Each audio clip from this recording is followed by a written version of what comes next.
अब हम आपको भारत के पूर्व प्रधानमंत्रियों के संग्रहालय में लेकर चलेंगे, जहां 14 पूर्व प्रधानमंत्रियों के जीवन, उनके कार्यों और उनके विवादों को शोकेस किया गया है। और इस संग्रहालय में पंडित जवाहरलाल नेहरू को श्री जवाहरलाल नेहरू कर दिया गया है और भारत के बाकी के प्रधानमंत्रियों को भी वही दर्जा दिया गया है जो नेहरू गांधी परिवार के प्रधानमंत्रियों को पहले दिया जाता था। हमारे देश के इतिहास की किताबों में हमेशा नेहरू गांधी परिवार के प्रधानमंत्रियों को एक अलग ही दर्जा दिया गया है, उन्हें बढ़ा चढ़ाकर पेश किया गया।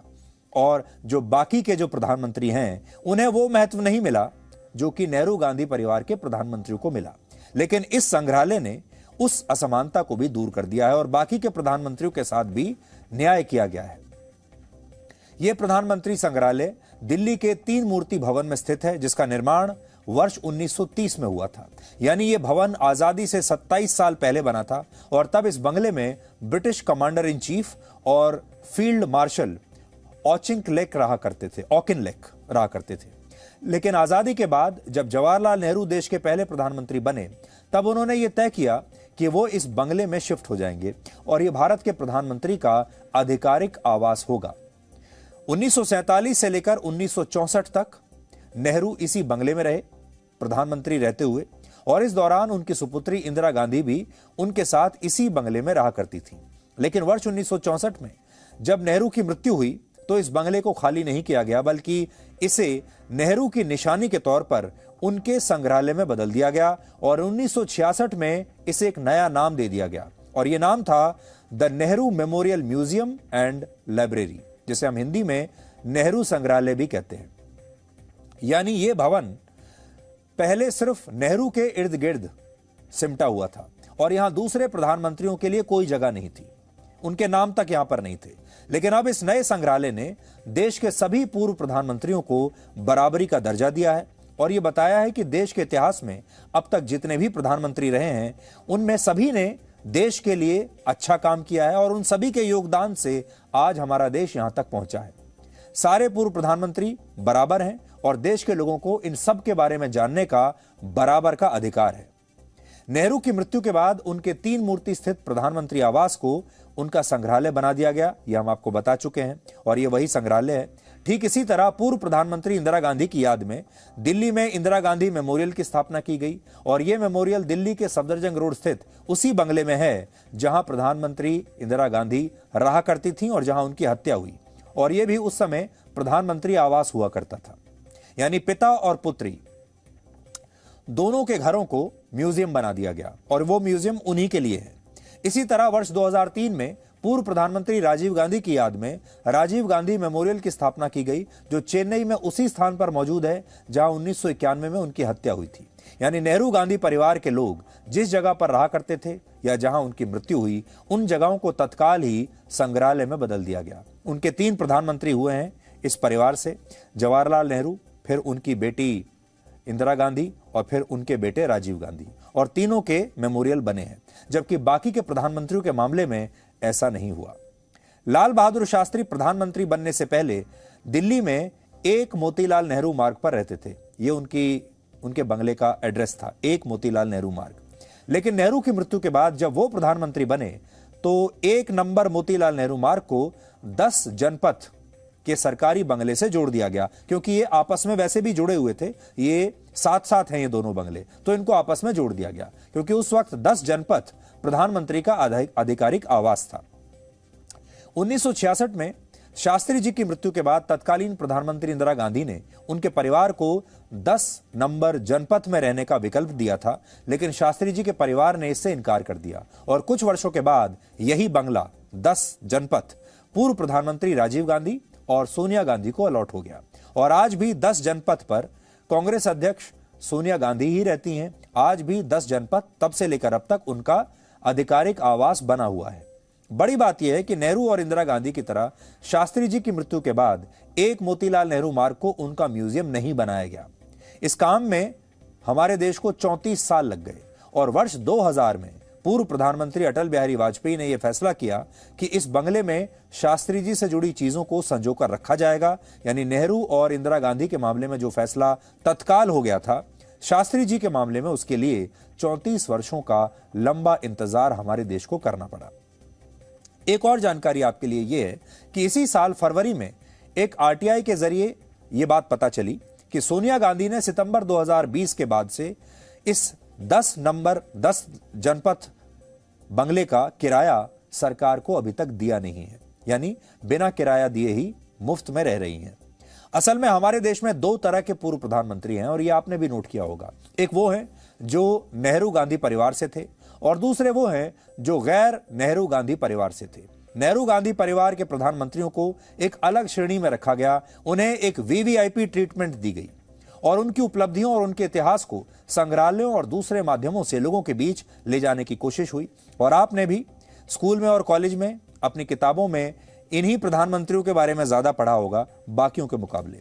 लेकिन बाकी के प्रधानमंत्रियों के जीवन और उनकी उपलब्धियों को हमारा देश अब तक नजरअंदाज करता आया है। यानी कांग्रेस को हमेशा यही लगा कि देश को इन पूर्व प्रधानमंत्रियों के बारे में जानने की कोई जरूरत नहीं है। लेकिन अब इस नए संग्रहालय ने सभी पूर्व प्रधानमंत्रियों को एक साथ एक मंच पर लाने का काम किया है और इसने पंडित जवाहरलाल नेहरू को भी श्री जवाहरलाल नेहरू कहकर वहां पर उनका नाम लिखा है। इसमें जो नेहरू की गैलरी है वहां उनका नाम पंडित जवाहरलाल नेहरू की जगह श्री जवाहरलाल नेहरू लिखा गया है, बाकी किसी भी दूसरे प्रधानमंत्री की तरह। असल में कांग्रेस पार्टी हमेशा उन्हें पंडित जवाहरलाल नेहरू के नाम से ही संबोधित करती है और इसी तरह उनका नाम लिखा जाता है। लेकिन इस बार शायद पहली बार आप पंडित जवाहरलाल नेहरू का नाम श्री जवाहरलाल नेहरू के रूप में पढ़ रहे हैं, क्योंकि वहां पर बाकी के प्रधानमंत्रियों के नाम के साथ भी इसी तरह उनके नाम को लिखा गया है, श्री लगाकर, ना कि किसी जाति सूचक संज्ञा लगाकर या कोई टाइटल लगाकर। इस नए संग्रहालय में कुल 43 नई गैलरीज बनाई गई हैं, जिनमें भारत के 14 पूर्व प्रधानमंत्रियों के जीवन और उन्होंने जो बड़े बड़े काम किए हैं उनके बारे में जानकारी दी गई है। जैसे इंदिरा गांधी की जो गैलरी है उसमें 1971 के भारत पाकिस्तान युद्ध का जिक्र है। इमरजेंसी में भारत के लोगों पर हुए अत्याचार को भी यहां पर प्रदर्शित किया गया है। इसके लिए यहां एक जेल बनाई गई, जिसके लिए यह दिखाया गया कि कैसे इमरजेंसी के समय भारत के लोगों को जेलों में डाल दिया गया। तो एक आप समझ लीजिए कि एक वर्चुअल जेल जैसी बनाई गई है वहां पर। इसके अलावा पंजाब में आतंकवाद की समस्या और इंदिरा गांधी की हत्या से जुड़ा विवरण भी यहां पर विस्तार से दिया गया है। इसी तरह पूर्व प्रधानमंत्री राजीव गांधी की उपलब्धियां भी इस संग्रहालय में बताई गई हैं और उनके कार्यकाल में हुए बोफोर्स तोप घोटाले का जिक्र भी इसमें किया गया है। और पीवी नरसिम्हा राव की सरकार के खिलाफ पेश हुए अविश्वास प्रस्ताव और रिश्वत कांड के बारे में भी यहां विस्तार से बताया गया है। 1993 में पीवी नरसिम्हा राव की सरकार के खिलाफ पेश हुआ अविश्वास प्रस्ताव 14 वोटों से खारिज हो गया था और तब उनकी सरकार पर यह आरोप लगा था कि उन्होंने सांसदों को खरीदकर अपने पक्ष में वोटिंग कराई है। इस संग्रहालय के उद्घाटन में सभी पूर्व प्रधानमंत्रियों के परिवारों को आमंत्रित किया गया था, लेकिन नेहरू गांधी परिवार और डॉक्टर मनमोहन सिंह के परिवार से इस कार्यक्रम में कोई शामिल नहीं हुआ और इसके पीछे उन्होंने कहा कि स्वास्थ्य कारणों से हम इसमें शामिल नहीं हो पा रहे। उनके अलावा पूर्व प्रधानमंत्री इंद्र कुमार गुजराल के भाई नरेश गुजराल दिल्ली से बाहर गए हुए थे, वो यात्रा कर रहे थे, इसलिए वो भी शामिल नहीं हुए।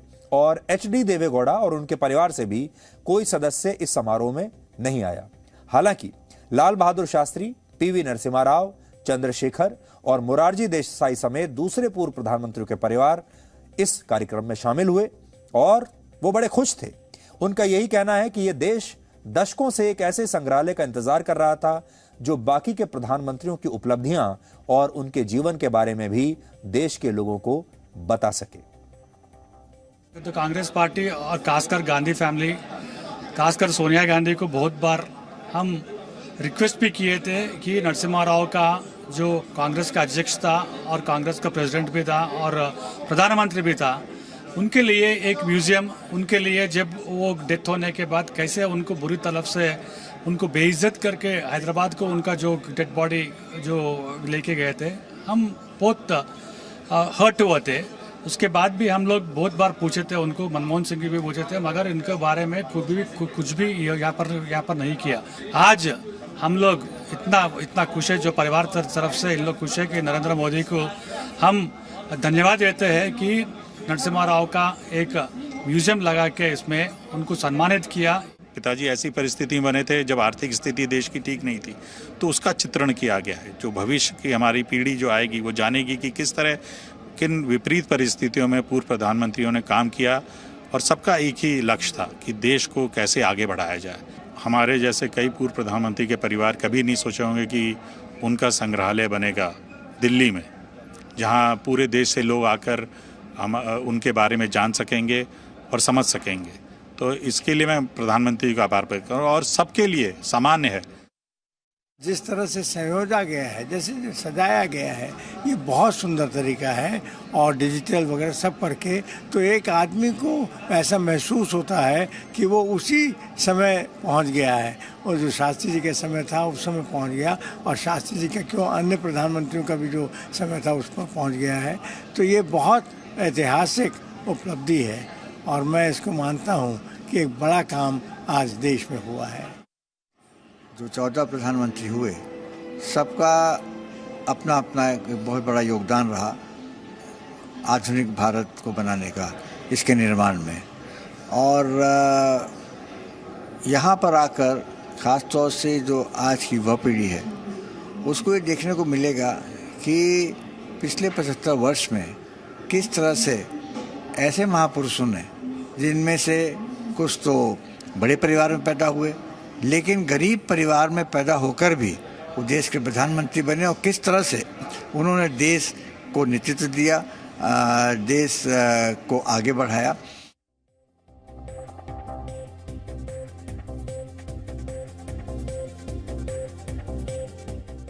इस संग्रहालय में एक सेल्फी पॉइंट भी बनाया गया है, जहां आप भारत के पूर्व प्रधानमंत्रियों और मौजूदा प्रधानमंत्री नरेंद्र मोदी के साथ अपनी सेल्फी खिंचवा सकते हैं, तस्वीर खिंचवा सकते हैं। और यह तस्वीर उनकी होलोग्राम प्रतिमा के साथ खींची जाएगी। और हमारे संवाददाता रविंद्र कुमार जब रिपोर्टिंग करने के लिए गए वहां पर, तो उन्होंने भी इसी टेक्नोलॉजी के जरिए पूर्व प्रधानमंत्री अटल बिहारी वाजपेयी के साथ एक ऐसी ही तस्वीर खिंचवाई है। और कल प्रधानमंत्री मोदी ने इस संग्रहालय का उद्घाटन करते हुए कहा था कि भारत के ज्यादातर प्रधानमंत्री साधारण परिवारों से आए हैं।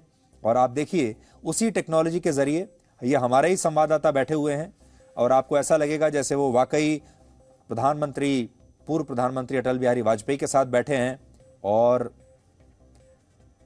मौजूदा प्रधानमंत्री नरेंद्र मोदी के साथ भी आपको उनकी तस्वीर दिखाई देगी। यहां आने वाले लोग देश के पूर्व प्रधानमंत्रियों के योगदान से रूबरू होंगे, उनकी पृष्ठभूमि, उनके संघर्ष, सृजन को जानेंगे। भावी पीढ़ी को यह भी सीख मिलेगी कि हमारे लोकतांत्रिक देश में किस किस पृष्ठभूमि से आकर अलग अलग प्रधानमंत्री बनते रहे। ये हम भारतवासियों के लिए बहुत गौरव की बात है कि हमारे ज्यादातर प्रधानमंत्री बहुत ही साधारण परिवार से रहे, सुदूर देहात से आकर, एकदम गरीब परिवार से आकर, किसान परिवार से आकर भी प्रधानमंत्री पद पर पहुंचना भारतीय लोकतंत्र की महान परंपराओं के प्रति विश्वास को दृढ़ करता है। Presenting B News app, available on Google Play and App Store. Download it now.